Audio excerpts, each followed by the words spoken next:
Buongiorno e ben ritrovati con l'informazione flash di New Sicilia, i principali titoli della mattina. Operazione antimafia della polizia a Palermo che ha portato all'arresto di 19 persone, di cui 17 in carcere e 2 domiciliari. Sono accusati a vario titolo di associazione di stampo mafioso, estorsione aggravata, intestazione fittizia di beni e altri reati connessi.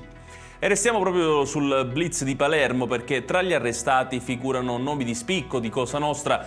Fra questi lo storico boss dell'uditore Franco Bonura, che dopo essere stato scarcerato avrebbe cercato di riorganizzare il proprio clan. Insieme a lui sono stati arrestati altri due volti noti della mafia palermitana, Agostino Sansone e Girolamo Buscemi.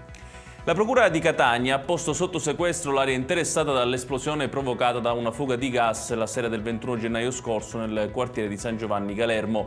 Il provvedimento, scrive la Procura, serve per garantire che lo stato dei luoghi rimanga invariato e consentire lo svolgimento delle attività necessarie a chiarire le cause di quanto accaduto.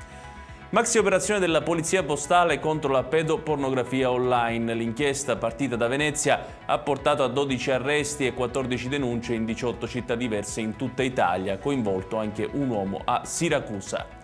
Infine, un giovane detenuto extracomunitario di 19 anni è evaso dall'ospedale di Villa Sofia a Palermo, dove si trovava ricoverato. Lo hanno reso noto i rappresentanti dei sindacati Wilpa Polizia Penitenziaria e Federazione Nazionale Sicurezza CISL, diversi gli agenti alla ricerca del giovane.